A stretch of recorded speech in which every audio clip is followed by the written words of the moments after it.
بکھرے فضاؤں میں خوشیوں کے رنگ، رب کی عطائیں ہیں مومن کے سنگ، عید کے رنگ مدنی چینل کے سنگ۔ الحمدللہ رب العالمین والصلاة والسلام علی خاتم النبیین، اما بعد فاعوذ باللہ من الشیطان الرجیم، بسم اللہ الرحمن الرحیم۔ الصلاة والسلام علیک یا رسول اللہ وعلی آلک واصحابک یا حبیب اللہ، الصلاة والسلام علیک یا نبی اللہ وعلی آلک واصحابک یا نور اللہ۔ تمام ناظرین کو ایک مرتبہ پھر ویلکم کرتا ہوں، مرحبا ٹو یو آل۔ ہمارے ساتھ رکن شورا عبدالحبیب بھائی تشریف فرما ہیں، مفتی شفیق صاحب ہیں، محسن مدنی بھائی ہیں، جنید مدنی بھائی ہیں، راشد علی اتاری مدنی ہیں، نعت خوان اسلام بھائی بھی موجود ہیں۔ اور آج ہم نے اس پروگرام میں دو ٹاپکس کو ڈسکس کرنا ہے، بہت انٹرسٹنگ ہونے جا رہا ہے۔ ایک ہے نظر بد، یہ کیا ہے، اس کا اسلام میں کانسیپٹ کیا ہے، مختلف اقوام میں نظر بد سے متعلق کیا نظریات پائے جاتے ہیں، نظر بد سے بچنے کا کیا طریقہ ہے، اس کے وظائف وغیرہ بھی ڈسکس کریں گے۔ اور ایک اور ٹاپک ہم ڈسکس کریں گے کہ جب یہ اتنا بڑا ایونٹ ہوتا ہے جس کے اندر لاکھوں مسلمان شامل ہوتے ہیں، کروڑوں سیلیبریٹ کرتے ہیں، تو اس کا کلچر پر، معاشرے پر، ملکوں پر، شہروں پر جو معاشی امپیکٹ ہے وہ کیا ہوتا ہے۔ جی ہاں، یہ ایک بہت بڑی بات ہے جس کو دنیا بھر میں ڈسکس کیا جاتا ہے۔ یہ بھی انشاءاللہ آج کے ٹاپک میں ہم مبلغین کی زبانی سننے کی سعادت حاصل کریں گے۔ ماشاءاللہ جی ماشاءاللہ، بہت خوبصورت انٹرو کے ذریعے ہم نے جان لیا ہے کہ دونوں ٹاپک ایسے ہیں جو ہمیں بہت کچھ سکھائیں گے، بہت کچھ بتائیں گے۔ نظر واقعی ایک ایسا مسئلہ ہے کہ اگر میں کہوں کہ ہر گھر میں نارملی یہ ڈسکس ہو رہا ہوتا ہے، کچھ لوگ اس کو مانتے ہیں، کچھ لوگ اسے نہیں مانتے، اور کیا واقعی نظر لگتی ہے، اور پھر اگر لگ جائے تو اس کو ڈائلیوٹ کر سکتے ہیں، اس کو ختم کر سکتے ہیں، پھر اس کے بعد کیا صرف انسانوں کو لگتی ہے یا جانوروں کو بھی نظر لگ سکتی ہے، ہمارے مال و اسباب کو بھی لگ سکتی ہے۔ تو آج ہمارے ساتھ ماشاءاللہ روحانی علاج کے اسلامی بھائی موجود ہیں، تو ہمیں وظائف بھی پتہ چلنے جا رہے ہیں۔ مگر سب سے پہلے مفتی صاحب کی طرف چلتے ہیں، اور شفیق بھائی سے سوال یہ ہے کہ حضور یہ بتائیں کہ شرعی طور پر احکام کیا ہیں، نظر کے بارے میں ہمارا عقیدہ کیا ہونا چاہیے، اس بارے میں کچھ ہماری رہنمائی فرمائیں۔ بسم اللہ الرحمن الرحیم۔ دین اسلام میں اور قرآن مجید فرقان حمید میں اور احادیث طیبہ میں باقاعدہ نظر لگنے کے حوالے سے یہ ارشادات فرمائے گئے ہیں، اور یہ کوئی سلسلہ ابھی سے نہیں ہے کہ ہماری فیملیز میں یا ہمارے خاندان کے لوگوں میں یہ مشہور اور معروف ہوا۔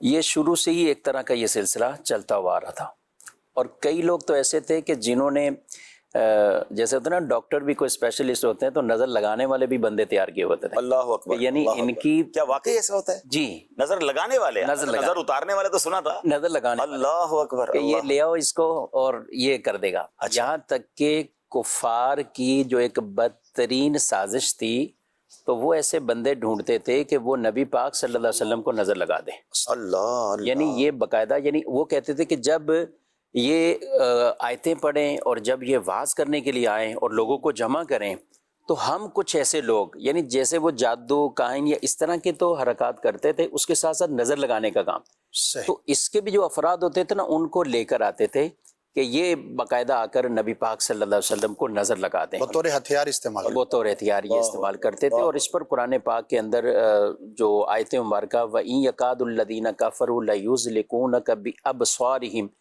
لَمَّا سَمِعُوا الذِّكْرَ وَيَقُولُونَ إِنَّهُ لَمَجْنُونَ، تو یہ آیت اتری اسی بات پر کہ یہ باقاعدہ ایسے افراد کو لے کر آتے تھے کہ آپ نظر لگائیں، یعنی وہ لوگ حضور صلی اللہ علیہ وسلم کو نظر لگائیں۔ تو اللہ پاک نے ان کے اس رد پر بھی اور ان کے اس برے عزم کے حوالے سے بھی اپنے نبی صلی اللہ علیہ وسلم کو آگاہ بھی فرما دیا، اور یہ آیت مبارکہ بھی یہ عطا فرمائی، اور یہ جو ذکر عطا فرمایا، آج بھی جو نظر اتارنے کے مجرب وظائف پڑھے جاتے ہیں ان میں یہ آیت مبارکہ بہت ذکر کی جاتی ہے۔ صحیح۔ اور اس کو تو یہ میں عرض کر رہا ہوں کہ یہ شروع سے یہ ایک سلسلہ ایسا چلتا ہوا، اس لیے رسول اللہ صلی اللہ علیہ وآلہ وسلم نے نظر کے بارے میں جو ارشاد فرمایا ہے کہ اگر کوئی چیز تقدیر پر بھی سبقت لے جاتی تو وہ نظر ہے، اللہ، یعنی اس قدر اس کی ایک اہمیت کو بیان کرنے کے لیے امپیکٹ ہے۔ کہ یہ ایک نظر ہے کہ جو انسان کو قبر تک اتار دیتی ہے، یہ نظر ہے کہ جو اونٹ کو دیگ تک اتار دیتی ہے، یعنی اس کے ذبح ہونے کا اسباب بن جاتا ہے کوئی نہیں۔ جب اس کو کنٹینیو کیجئے گا عبدالحبیب بھائی، ایک دلچسپ بات شیئر کروں۔ جی جیسے مفتی صاحب نے کہا نا کہ اسلام سے پہلے بھی لوگوں میں تھا. اچھا جب یہ پروگرام کی تیاری ہو رہی تھی تو میں نے افریقہ رابطہ کیا, چائنا رابطہ کیا, آسٹریلیا رابطہ کیا, یو ایس اے رابطہ کیا. ہمارے جو بڑی تیاری کی آپ نے پھر ماشاءاللہ. تو میں نے کہا بھائی یہ بتاؤ کہ آپ لوگ جا رہے یہ وہ کنٹریز ہیں جہاں پر غیر مسلم بھی رہتے ہیں, تو آپ لوگ بھی لوگوں سے ملتے جلتے ہو, تو کیا آج بھی ان کے اندر یہ کانسیپٹس ہیں؟ تقریباً سب کا ایک ہی جواب تھا کہ جی ہاں, آج بھی لوگوں کے اندر اس کے کانسیپٹس ہیں اور ہر نیشن اپنے حساب سے اس کو سمجھتی ہے اور اس کے اتار کے جو بھی ان کے ہاں طریقہ کار ہیں وہ ہیں. ایک نے یہ کہا ہمارے مبلغ نے کہ نظر بد کے کانسیپٹ میں تو وہ لوگ چیزوں کو نہیں مانتے, لیکن بدشگونی جو اس کے قریب چیز ہے تو وہاں کی جو قوم ہے وہ بدشگونی کے اندر زیادہ مبتلا ہوتی ہے. یعنی کہ اگر اس کو وائڈ ایکسپیکٹ میں دیکھیں تو یہ ٹاپک اتنا بڑا ہے کہ ورلڈ وائڈ ہے, لیکن ظاہر ہے کہ ہر مذہب اور ہر کلچر کا اپنا انداز ہے, لیکن اس کو کہیں نہ کہیں یہ ریلیٹ کرتے ہیں کہ یہ ہو جا ہے. یہ ہوتا ہے. مفتی صاحب یہ تو بڑی خطرناک آپ نے بات بتائی کہ کچھ لوگ اس کام کے یعنی نظر لگانے کے ماہر یا ان کی نظروں میں اتنی کیا کہیں بری تاثیر, تو پھر تو اس کا مطلب ایسے افراد آج بھی ہوتے ہوں گے کہ وہ جب نظر لگائیں تو لگ جاتی ہوگی. جی ہاں بالکل, جن کی نظروں سے بچنے کا ہمیں کہا گیا ان میں بطور خاص کہا کہ جو حاسدین ہیں ان کی نظر سے بچو, اللہ, جو محروم لوگ ہیں ان کی نظر سے بچو. یعنی جس کے پاس وہ نعمت نہیں ہے آپ اس کو شو کریں گے وہ اس نعمت سے محروم ہے. ہم جیسے بزرگوں کے واقعات پڑھتے ہیں نا, خود امام اعظم ابو حنیفہ رضی اللہ عنہ آپ بھی یہ منع کرتے تھے کہ بازار سے کھانا نہ لے کر آؤ, بازار سے کھانا نہ کھاؤ, عام اوپن چیزیں جو بکری ہوتی ہیں اس کو نہ لے کر کھاؤ. آج کل یہ بڑی عجیب بات لگے گی لوگوں کو کہ یہ کیا ہوا, تو وہ کیوں منع کرتے تھے؟ وہ اس لیے منع کرتے تھے کہ یہ ایسی چیزیں ہیں کہ جس پر محروم لوگوں کی نظریں پڑ چکی. اللہ اکبر. روٹی جس کی قوت خرید نہیں, تو ہمیں کپڑا دیا جاتا تھا گھر سے پہلے, کپڑے میں روٹی لائی جاتی تھی. جی ہاں, بھی جو بزرگ ہیں کبھی یہ کراچی میں, میرے والد صاحب کراچی میں آئے تو ہم دودھ منگاتے ہیں تو جہاں شوپر تھیلی میں, پنجاب میں یہ کلچر نہیں ہے, وہ برتن میں بالٹی میں. تو اس دن سے میرے گھر میں تھیلا آیا کہ آج کے بعد یہ دودھ ایسے نظر نہیں آئے کہ آپ نے جو اس طرح منگا لیا یہ دودھ. تو والد صاحب نے مجھے ایسا یہ نہیں کہا کہ آپ نے کیا کیا ہے. جی ہم اتنی اہمیت نہیں دیتے عبداللہ بھی, وہ ہمارے اچھا ہم سمجھتے ہیں کہ بزرگوں کی ایسی ہی بات ہوگی, لیکن ایک چیز ہے کہ بہت ساری اسلامی تعلیمات ہیں ان کے پیچھے قرآن اور حدیث ہے, لیکن ہمیں وہ قرآن و حدیث تو نہیں پتہ ہوتی, لیکن ہمارے بزرگوں کے کلچر میں وہ چیز ہوتی ہے. اچھا ہم اس کو اپنے کلچر کی نظر سے دیکھ رہے ہوتے ہیں, لیکن وہ آباء و اجداد سے چونکہ بزرگوں سے اسلام آیا پہنچا, انہوں نے اس وقت علماء کی صحبت اختیار کی اور اس کا ایک رزلٹ نکال کر ایک اپنے کلچر ڈیولپ کر لیا کہ بھئی آئندہ سے یہ کام اس طرح سے کیا جائے گا. تو وہ ایک بڑی خوبصورت چیز ہوتی ہے. ہر پرانی چیز غلط ہو یہ بھی ضروری نہیں ہوتا, اور بعض اوقات تو کئی چیزوں سے چیزیں ریلیٹ ہو جاتی ہیں. جب ہم پرانے بزرگوں کے واقعات اور ان کے جو بھی کہہ کے ان کی کسٹمز ہوتی ہیں, اس کی روایات ہوتی ہیں, تو جب بعض اوقات دیکھتے تو وہ قرآن و حدیث سے کہیں نہ کہیں ریلیٹ ہو جاتی ہے. بالکل ریلیٹ ہوتی ہے. یہ صاحب نے بات ارشاد فرمائی نا باہر کے کھانے کے حوالے سے کہ محروم لوگوں کی نظریں اس کے اوپر پڑتی ہیں, بھوکوں کی نظریں پڑتی ہیں اس کے اوپر. ایک سچا حقیقت پر مبنی واقعہ میں عرض کروں. ابھی پروگرام میں آنے سے پہلے ایک ذمہ دار سے میں بھی تیاری کر رہا تھا, معلومات لے رہا تھا. ٹھیک ہے. اب راہ چلتے ہوئے گرمی کا موسم تھا, اب پیاس لگی نا, راستہ میں انہوں نے جوس والے سے جو ہے نا وہ جوس لیا. یہ گلاس دکھائیے گا اپنا مجھے محسن بھائی. اچھا گلاس لیا انہوں نے جوس پینے کے لیے. اب ظاہر سی بات ہے جوس پر بھی گزرتے ہوئے لوگوں کی نظریں پڑتی ہیں, محروم لوگوں کی نظریں پڑتی ہیں. جیسے ہی گلاس ہاتھ میں لیا, اب نیچے کا جو پیندا تھا نا وہ ٹوٹ کر گر گیا. اللہ, اوپر کا حصہ ان کے ہاتھ میں, جوس بھی گرا اور نیچے کا پیندا وہ بھی ٹوٹ کر گر گیا. بڑے پریشان یہ کیا ہوا. اسی گلاس میں اس سے پہلے وہ دکاندار کہنے لگا کئی لوگوں کو میں نے جوس دیا ہے بھائی, آپ کے ہاتھ میں ہی جو ہے وہ آتی یہ جوس گر گیا. وہ کہنے لگا کہ ہو سکتا ہے کہ کسی کی نظر بد لگی. جی ممکن ہے. ایک شخص بتا رہے کہ ہمارے علاقے میں ایک ایسا شخص ہے, یعنی اس طرح تھا کہ اس کو بس اگر آپ باہر لے کے آئے نا, ٹرین کی پٹری کے پاس کھڑے گیا, ٹرین بہت تیز چل رہی ہے, بس ٹرین کھئی, اس ٹرین کو کچھ نہ کچھ کر, یعنی اس کی بارے میں ایسا ایک معروف ہو جاتا ہے کہ یعنی یہ جس کے بارے میں اس کو کہتے ہیں کہ اس کو ہم تلقین کرتے رہتے ہیں کہ تم تو سبحان اللہ و تبارک اللہ یہ کلمات پڑھتے رہا کرو, تمہاری نظر نہ لگے کسی کو. ہم کسی پہ تعین کے ساتھ ظاہر بات نہیں کریں گے. اچھا محروم سے مراد یعنی محروم لوگ یعنی ایک تو وہ کہ جس کے پاس قوت خرید نہیں ہے, اور ایک وہ کہ جو اس وقت وہ چیز اس کے پاس میسر نہیں. ضروری نہیں کہ وہ خرید سکتا ہو یا نہ, اور ہم ہر چیز سے بچ بھی نہیں سکتے. یہ تو ایک کھانے کی مثال دی ہے. ظاہر آپ نے اچھی گاڑی لی تو روڈ پہ چلائیں گے, اس کو کہاں چلائیں گے. آپ کا گھر بھی تو لوگ دیکھیں گے, آپ کا لباس بھی لوگ دیکھیں گے. اب اسکرین پر ہمیں لاکھوں لوگ دیکھ رہے ہیں. آج کل سوشل میڈیا ہے, تو سوشل میڈیا پہ ہم چاہے اچھی اس کا استعمال کریں یا کوئی اپنی تشہیر کے لیے کوئی دوسرا بھی استعمال کرتا ہے، لوگ دیکھیں گے تو صحیح، تو ہمیں پھر ظاہر ہے اس کے جو حدیث میں باقاعدہ واضح طور پہ بیان کیا گیا، رسول اللہ صلی اللہ علیہ وسلم کے پاس جب کچھ صحابہ آئے تو انہوں نے کہا کہ ہم بکریاں پالنا بہت پسند کرتے ہیں، اور بکریاں، تو مدینے میں آ کر آپ صلی اللہ تعالیٰ علیہ وآلہ وسلم نے اس بات پر تھوڑا ان سے فرمایا کہ تم جو نا وہ زیادہ کھیتی باڑی کی طرف جاؤ، کسان، یعنی مدینے میں یہ کام زیادہ تھا، تو آپ صلی اللہ علیہ وسلم نے یہ ارشاد فرمایا۔ اسی حدیث پہ جو وجوہات بیان کی اس میں ایک یہ بھی بیان کی گئی کہ بکریوں کی کثرت پر ایک وجہ یہ بھی ہو سکتی ہے یہاں پر کہ جہاں ایک چیز نہیں ہے زیادہ تو وہاں یہ نظر کے معاملات ہو سکتے ہیں۔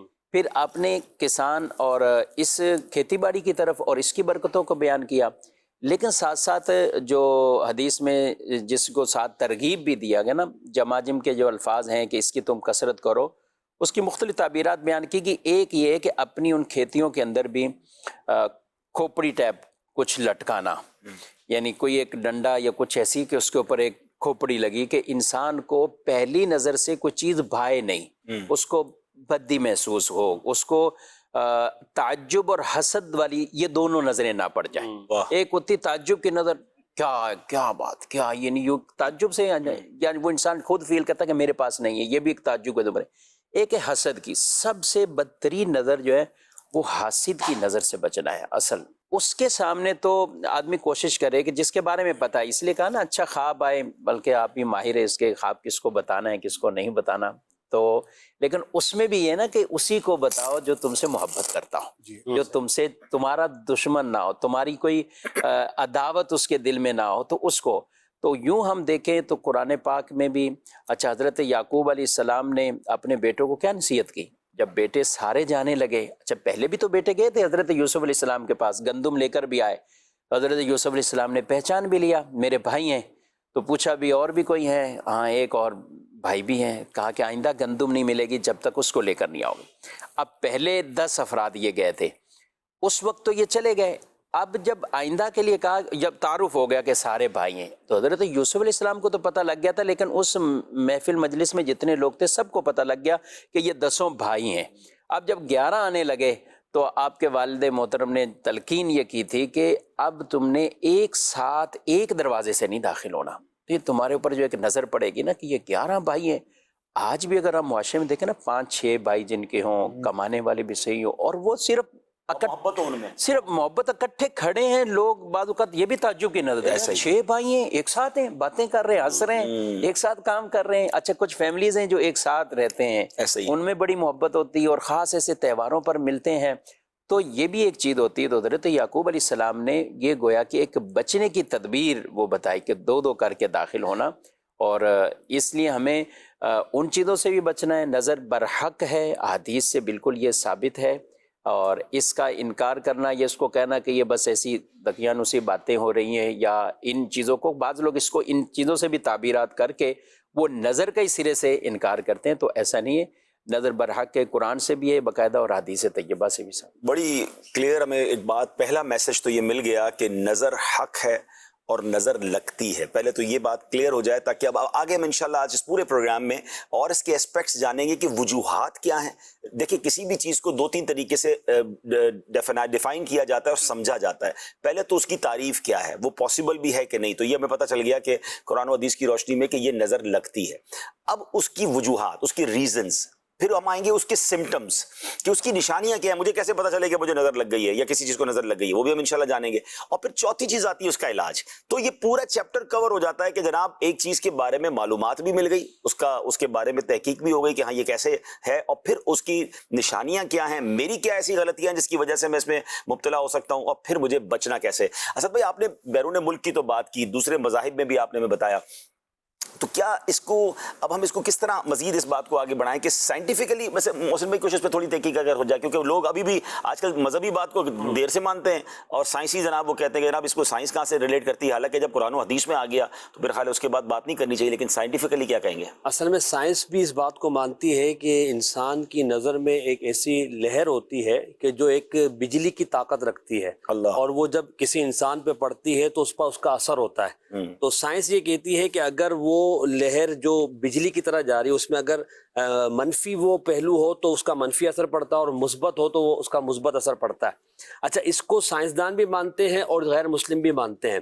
اچھا اب اس کو جب ہم یہ کہتے ہیں کہ آنکھوں کے ذریعے نظر لگ جانا, اس کو نیگیٹو وائبز اور پوزیٹو وائبز بھی کہا جاتا ہے. کچھ لوگوں سے ایک پوزیٹیو ریز یا پوزیٹیوٹی ملتی ہے اور کچھ لوگوں سے نیگیٹو بھی ملتی ہے. بلکہ پچھلے دنوں ایک جگہ بات ہو رہی تھی, یہ جو نیگیٹو وائبز جس کو کہتے ہیں یا بری اگر کوئی کسی کے بارے میں سوچے تو اس کو وہاں جو اثر ہوتا ہے, کہتے ہیں یہ ضروری نہیں ہو کہ بندہ سامنے ہو, یہ ملک بھی دوسرا ہو اس کا. یہ تو خیر روحانی طور پہ ہمیں جنید بھائی زیادہ ڈیفائن کریں گے, لیکن مجھے کسی نے بتایا اور واقعی پھر انہوں نے پروف کیا اپنی باتوں سے کہ مجھے فلاں بندے سے پرابلم تھی, میں نے اس سے دوستی کر لی, اب اس سے میری پوزیٹیو وائب سے ملک دوسرا ہے, مجھے باقاعدہ اس کا فرق محسوس ہونے لگ گیا. ٹرمینالوجی یوز ہوتی ہے, اگر کوئی اس پہ پڑھنا چاہے تو ایول آئی, یہ باقاعدہ ایک یوں سمجھیے کہ ٹاپک ہے اور اس پر بہت ساری سائنسی تحقیقات ہوتی ہیں اور دنیا بھر میں تعجب کی بات یہ ہے اس ٹاپک پر باقاعدہ انسٹیٹیوٹس ہیں. یعنی کہ اس کا انکار کرنا تو بہت دور کی بات ہو گئی, اب باقاعدہ لوگ اس کو ایکسپیریمنٹ کرتے ہیں. اس کا انداز الگ ہو سکتا ہے, ڈیفرنٹ ہو سکتا ہے, اور جو محسن بھائی نے بات کی تو اس کے باقاعدہ ایکسپیریمنٹس کر کے اپنے فائدے کے لیے نظروں سے اثر انداز ہونا. جنید بھائی یہ تو ہیپنوٹزم جو ہے یہ باقاعدہ ایک علم ہے کہ دیکھ کر بندے کو تھوڑی دیر کے لیے جو ہے اس کو پتہ ہی نہیں چلتا, پھر اس کے ساتھ جو کچھ ہو رہا ہوتا ہے اس کو پتہ نہیں تجربہ انسان کو ہمیں بھی بہت سارے لوگوں کو عام ہماری بازاروں میں ہو رہا ہوتا ہے کہ کوئی آتا ہے سودا لینے کے لیے اور ہیپنوٹزم کر دیتا ہے اس کو اور اس کی ساری. بلکہ میرے خیال ہے آصف بھائی آپ کے پاس تو سونار مارکیٹ میں بھی سنا یہ واقعات ہو رہے ہوتے ہیں اس طرح کے ہی ہے نا واقعات, مقناطیسی طاقت کہا جاتا ہے. یعنی وہ پتہ نہیں کیا کرتے ہیں کہ وہ بس تھوڑی دیر تو اس کو پتہ ہی نہیں چلتا میرے ساتھ کیا, اور بعد میں اس کو ہوش آتا ہے باقاعدہ کہ بھئی یہ تو سارا سودا لے گیا, سارے پیسے لے گیا. اپنے ہاتھ سے عبدالوہاب بھائی ایسا بھی ہوتا ہے بعض اوقات کے مارکیٹوں میں, جیسے آپ نے فرمایا تو وہ جیسے وہ کسٹمر جو کہہ رہا ہے نا تو دکاندار وہی کر بھی رہا ہے, اچھا کر رہا ہے, اختتام میں وہ لے کے جا بھی رہا ہے سارے معاملات, اور پھر سامنے ہو رہا ہے سب. وہ کہہ رہے ہیں آپ تو اس کو ملازم وغیرہ کو کہہ رہے ہیں کہ یہ اس وقت تو انہوں نے کہا کہ آپ نے خود نے اپنے ہاتھ سے تو سارا لینا دینا کچھ بھی نہیں دیا, رسید بھی دے رہے ہیں تو چیزیں بھی دے رہے ہیں, تو بولا آپ کچھ کر ہی نہیں رہے تو ہم کھڑے میں ہم صاحب پہ بات. لوگ دیکھ بھی رہے ہیں کہ یہ بندہ اپنے پیسے بھی دے رہا ہے. آپ کے پاس تو ایسے بہت سارے واقعات ملتے ہیں عملیات کے ذریعے, پڑھائی کے ذریعے, تعویذات کے ذریعے, اور یہ قابو کر لیا جاتا ہے نا, اس کو اپنے قابو میں رہے, پھر جو آپ کہتے جائیں گے وہ سامنے والا وہ کرتا چلا جائے گا. استغفر اللہ. اس لیے ہمیں جو قرآن و حدیث میں بھی تعلیم دی گئی, اس طرح کی کئی دعائیں ایسی ہیں کہ اپنے حفاظتی بند بھی باندھنے چاہیے. اپنے اگر آپ کا کاروبار ہے, آفس ہے, آپ کی دکان ہے, اس کے بھی حفاظتی اوراد ہیں مخصوص, وہ پڑھ کر دم کرتے رہنا چاہیے.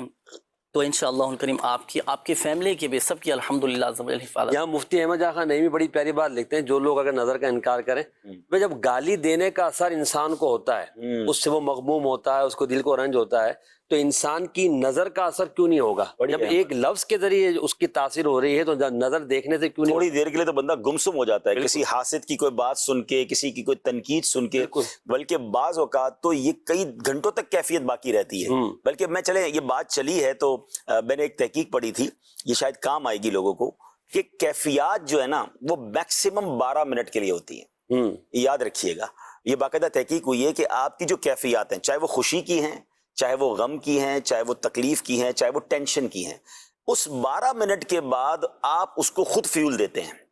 اگر آپ وہ 12 منٹ گزار لیں, اس کے بعد آپ اس کو بھول جائیں گے اور آپ دوسرے کام میں لگ جائیں گے.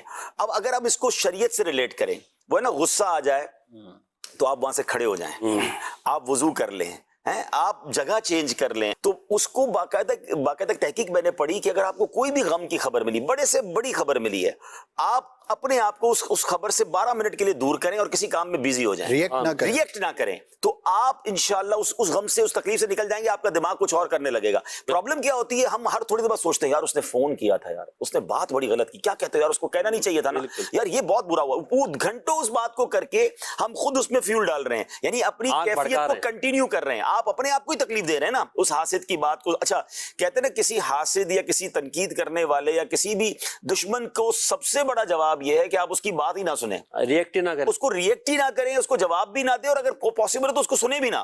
تو جب آپ اس کو سن ہی نہیں رہے تو آپ کے دل پہ کوئی اثر ہی نہیں پڑ رہا ہے, بھلے وہ کچھ بھی کرتا رہے. تو بڑی پیاری بات ہے کہ بولنے والا تھکتا ہے, سننے والا نہیں تھکتا.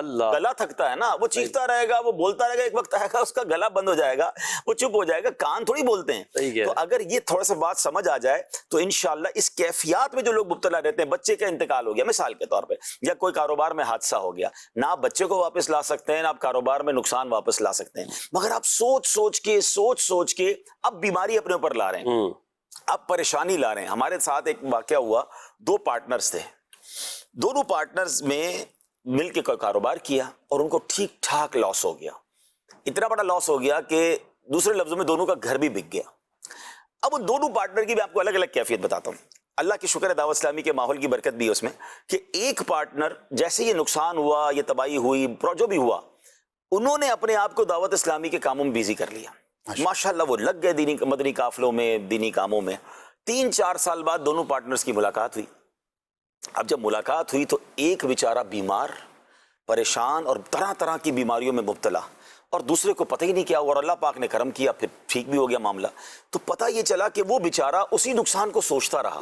دیکھیے سوچ کے آپ واپس تو نہیں لا سکتے، تو وہی آپ والی بات ہے کہ جب الفاظ یا کوئی معاملہ آپ کے دل پر امپیکٹ ڈال سکتا ہے تو پھر نظر بھی امپیکٹ ڈال سکتی ہے، اور نظر جیسے بتا رہے ہیں کہ اتنی خطرناک۔ میں وجوہات پر آتے ہیں، اور وجوہات پر بھی بڑی دلچسپ اس میں باتیں پتہ چلیں گی۔ میں چاہوں گا راشد بھائی تھوڑا سا مزید شرعی طور پہ اس کو اور ڈیفائن کر دیں، تاکہ پہلے یہ متحقق ہو جائے اور بالکل کنفرم آپ سب کے ذہنوں میں بیٹھ جائے کہ سائنسی اور شرعی دونوں لحاظ سے اور انٹرنیشنلی بھی اس کی کتنی اہمیت ہے، اور یہ واقعی ایک حقیقت ہے جس کو پہلے ایکسیپٹ کرنا ہے، پھر انشاءاللہ اس کے ریزنز اور پھر انشاءاللہ اس کی کیور۔ جی نظر بد ہو، جادو ہو، یا اس کے علاوہ کوئی اور چیزیں ہوں، تو بندہ مومن کو ان تمام چیزوں سے متعلق وہی عقیدہ اور نظریہ رکھنا چاہیے جو اللہ رسول کے احکامات اور فرامین کے تابع ہے۔ یعنی اسلامی تعلیمات کے تحت جو چیزیں آتی ہیں اسی کو ہم ایکسیپٹ کریں گے، اور اسی کے مطابق ہم اپنے ایک نظریے کو فروغ دیں گے۔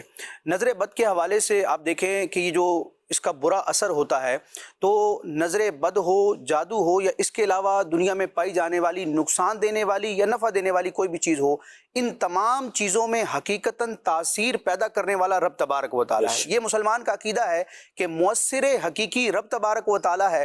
ہاں، اس نے اس دنیا کو، اس جہان کو عالم اسباب بنایا ہے۔ اب کسی بھی شخص تک جو نفع پہنچے گا یا نقصان پہنچے گا، تو اس نفع نقصان کے پہنچنے کی تاثیر رب کی طرف سے ہے۔ رب تبارک و تعالیٰ نے بعض چیزوں کو اور بعض کاموں کو ان نفع یا نقصان کے پہنچنے کا یا وصول ہونے کا ذریعہ اور سبب بنایا ہے۔ تو نظر بد میں جو یہ شر کا اثر ہے، نقصان پہنچانے کا اثر ہے، یہ در حقیقت رب تبارک و تعالیٰ کی مشیت اور ارادے سے ہے۔ معاذ اللہ ایسا نہیں ہے کہ رب تبارک و تعالیٰ کے ارادے، مشیت اور اس کی قدرت سے ہٹ کر نظر بد ذاتی طور پر کوئی عمل کرتی ہے۔ تو ایک تو یہ چیز ہے۔ پھر ہم دیکھتے ہیں کہ زمانہ جاہلیت میں بہت سارے تصورات موجود تھے۔ بدشگونی کا بھی ایک کانسیپٹ موجود تھا اور نظر بد کا بھی کانسیپٹ موجود تھا۔ جب نبی کریم علیہ الصلوۃ والسلام نے اعلان نبوت فرمایا اور دین کی تعلیمات کو آپ نے عام فرمایا، تو آپ علیہ الصلوۃ والسلام کے سامنے دونوں چیزوں کو ڈسکس کیا گیا، یعنی کہ نظر بد کو بھی اور بدشگونی کو بھی۔ نبی کریم علیہ الصلوۃ والسلام نے بدشگونی کے بے اعتبار اور غیر معتبر ہونے کو بیان فرمایا کہ اس کی کوئی حقیقت نہیں ہے، لیکن اس کے برعکس جو نظر بد تھی، آپ علیہ الصلوۃ والسلام نے اس کے وجود اور اس کی تاثیر کو گویا کہ اس کی تصدیق فرمائی، اور اس طرح کی تدابیر بھی ارشاد فرمائی۔ بخاری شریف میں، مسلم شریف میں، مختلف احادیث میں اس طرح کی روایات موجود ہیں کہ آپ علیہ الصلوۃ والسلام نے نظر بد سے بچنے کے اور اس کو ختم کرنے کے جو اوراد و وظائف اور جو دم ہوتا ہے اس کی اجازت عطا فرمائی۔ حضرت اسماء بنت امیس رضی اللہ تعالی عنہ، جو کہ حضرت سیدنا جعفر طیار رضی اللہ تعالی عنہ کی اہلیہ تھی، یہ بارگاہ رسالت میں حاضر ہوئیں اور عرض کی کہ یا رسول اللہ، جعفر طیار کے بچوں کو نظر لگ جاتی ہے، تو کیا میں ان کے لیے دم کروں؟ کیونکہ وہ باطنی اور ظاہری خوبیوں کے اعتبار سے بہت پیارے تھے، اچھے تھے، تو ان کو نظر لگ جاتی تھی۔ تو پیارے آقا علیہ الصلوۃ والسلام نے ان کو اجازت عطا فرمائی اور ارشاد فرمایا کہ اگر تقدیر سے آگے بڑھنے والی کوئی چیز ہوتی تو وہ نظر بد ہوتی، لیکن چونکہ تقدیر جو ہے وہ مقدم ہے، یہ جب تک تقدیر میں نقصان نہ لکھا ہو، نظر بد ہو یا جادو ہو یا کوئی بھی چیز ہو، وہ بندے کو نقصان نہیں پہنچا سکتی۔ تو پھر پیارے آقا علیہ الصلوۃ والسلام نے اس کی اجازت عطا فرمائی۔ اس پر متعدد احادیث موجود ہیں۔ اب یہ جو نظر بد ہوتی ہے، اس میں بندے کا اپنا ذاتی عمل دخل نہیں ہوتا۔ یعنی ایک تو یہ ذکر کیا گیا کہ بعض لوگ مشہور ہو گئے تھے کہ ان کی نظر بد لگتی ہے تو ان کو ان مذموم کاموں کے لیے استعمال کیا جاتا تھا۔ بعض اوقات ایسا ہوتا ہے انسان کو پتہ نہیں ہوتا کہ میری کسی کو نظر لگ جاتی ہے، سگے ماں باپ کی نظر۔